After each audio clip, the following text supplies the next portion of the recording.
Welcome back, everyone, to the Deep Dive. Mm-hmm. Today we're going to tackle something that I think can be both exciting and a little nerve-wracking, especially for those learning English. Oh, absolutely. Ordering food at a restaurant. Yeah. So we're going to really try to break it down today Yeah. and use an episode from a podcast called English Fluency Time as our guide. Oh, awesome. And they do a really fantastic job of focusing on simple and practical English Perfect. for beginners. Yeah, and what I think is so helpful about their approach is just how much they emphasize the power of using simple phrases. Right. You really don't need to be a grammar whiz or have this gigantic vocabulary Right. to communicate effectively in a restaurant. Exactly. So, which is great. So let's just imagine for a second, Mm-hmm. our listeners walking into a restaurant, maybe for the first time in a new country. Okay.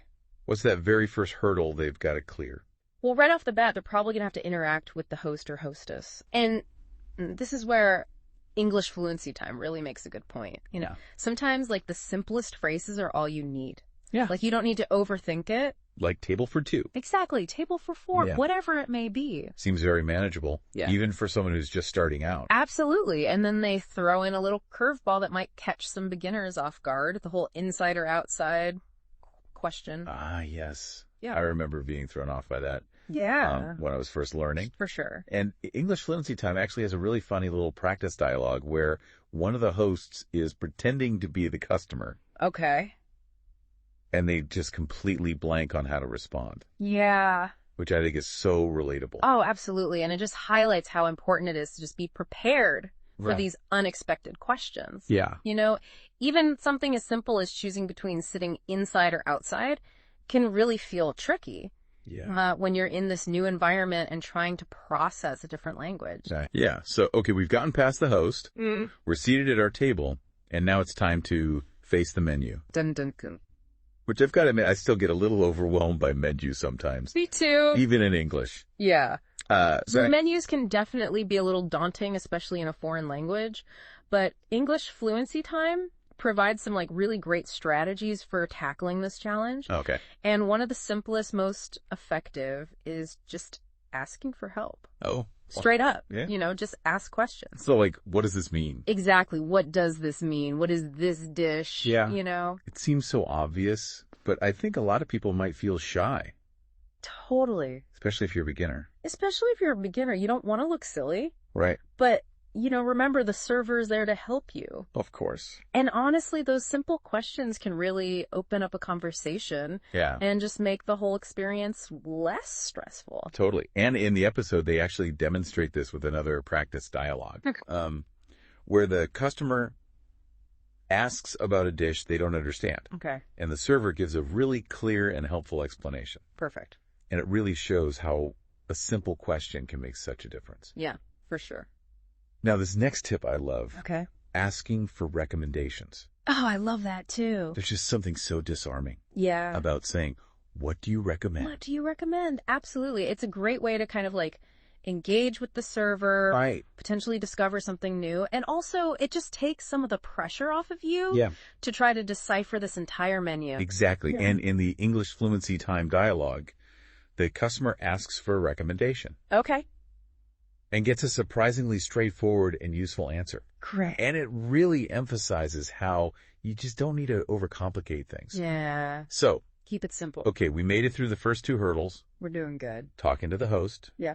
understanding the menu. Uh-huh. Now comes the moment of truth, Ooh. placing the order. Yeah, this is the big one. This is it. And this is where English Fluency Time really shines in its simplicity. Okay. They break down this process into a few key phrases Okay. that even a beginner can master. I love that. So what are the magic words? Lay it on me. I would like, Okay. or can I have? Okay. It's really as straightforward as that. That's awesome. They even provide examples like, I would like the cheeseburger, or can I have the salad, please? Perfect. I love how clear and concise that is. Yeah. And they even walk us through this really smooth practice dialogue Okay. where the customer orders a cheeseburger and fries. Classic. And it just sounds so natural and effortless. I love that. And what I find particularly important too is how much they emphasize adding please and thank you. Yes. Those little words go a long way in any language. Absolutely. It's just common courtesy. Yeah, politeness is key no matter what language you're speaking, Right. but especially when you're still learning. Yeah, sure. Those little courtesies can really make a difference Big time. in how your message is received. Yeah, absolutely. So now that we've placed our order, like total pros, what if our listener needs to make a special request? Ooh, yeah. Like maybe they have a food allergy or just don't like a particular ingredient. This is where I think even people who are pretty fluent in English Right. might feel a little unsure of themselves. Yeah. How do you politely ask for something to be left out or changed? Well, English Fluency Time covers this like brilliantly. Yeah. They emphasize that clear communication is like super crucial here, especially when it comes to, allergies. Right. And they recommend straightforward phrases, like, can you make it without onions? Or, I'm allergic to peanuts. Oh, that makes sense. Super simple, Yeah, right? it seems so easy Yeah. when you put it like that. Just be direct. Yeah. And they actually have another really useful practice dialogue in the episode Mm-hmm. where the customer asks for a grilled chicken sandwich without mayonnaise. And it really demonstrates how to make those kinds of requests without sounding too demanding or awkward. Absolutely. And I think it's worth emphasizing, too. You don't need to, apologize Right. or over-explain why you're making the request. Yeah. Just be clear and polite, and most restaurants will be happy to accommodate you. Yeah, totally. Mm. Okay, so we've enjoyed our delicious meal, Yes. and now it's time for that sometimes awkward moment, Oh, yeah. asking for the bill. The bill. And once again, English Fluency Time keeps it nice and simple. Okay, good. They suggest phrases like, can I have the check, please? Okay. Or, we're ready to pay. Simple. So easy. Straightforward. I love it. Right. Yeah. There's no need to overthink it or use fancy language. Exactly. And they also touch on the cultural aspect of tipping, Oh, right. Yes. which is really important for visitors to the U.S. For sure. They explain that, tipping is generally expected Right. and usually falls somewhere between 15 and 20% Okay. of the total bill. Helpful information. I think this is the kind of thing that's really helpful Yeah. for language learners who might not be familiar For sure. with those customs. Yeah, absolutely shows cultural awareness, Right. appreciation for good service. Exactly.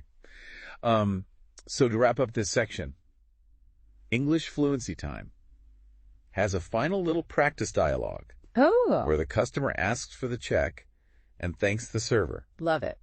It's such a simple exchange, but it reinforces that feeling of confidence and competence Yeah. that Yeah. we've been kind of building We're killing it. throughout this whole deep dive. I know, right?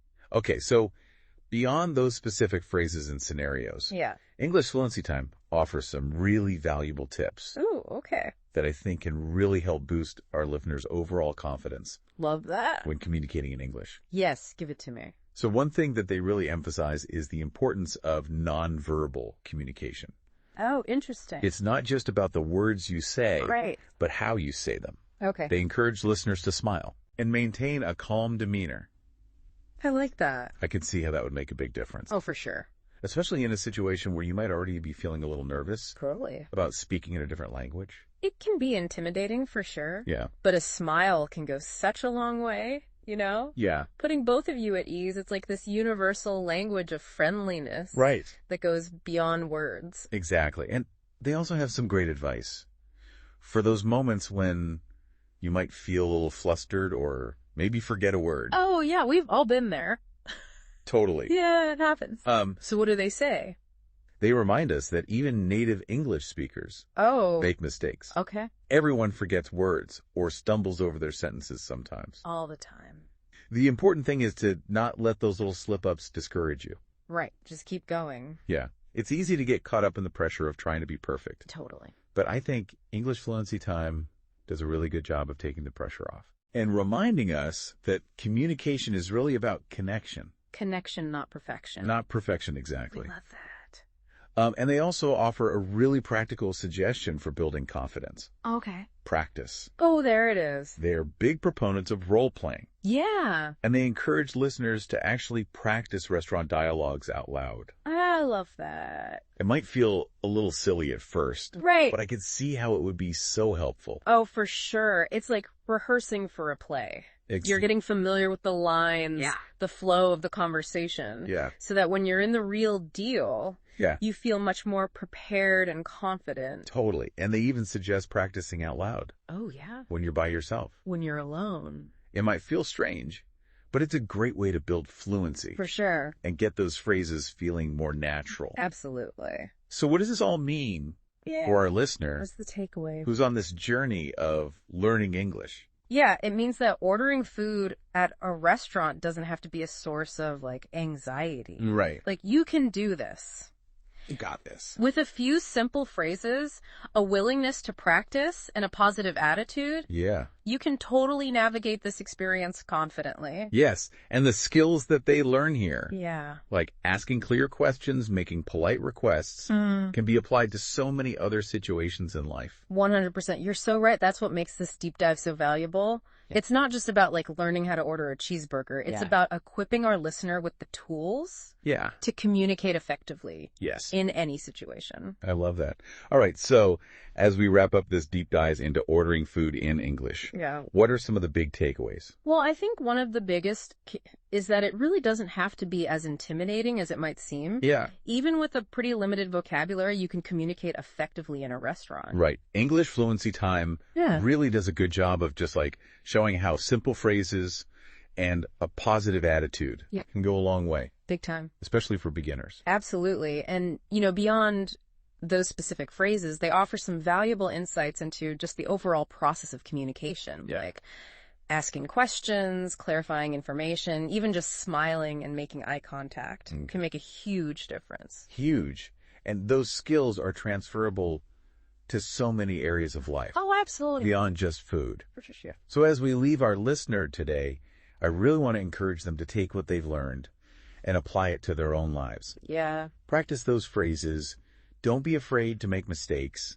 And just remember that every interaction is an opportunity to learn and grow. And most importantly, have fun with it. Learning a language is this incredible journey. It is. And there's no better way to experience it than by just putting yourself out there Right. and connecting with the world around you. I love that. Well, that's a wrap on this episode of The Deep Dive. Awesome. We hope you found it informative and empowering. Thanks for listening, everyone. And until next time, keep exploring, keep learning, Yes. and keep diving deep into the world of knowledge.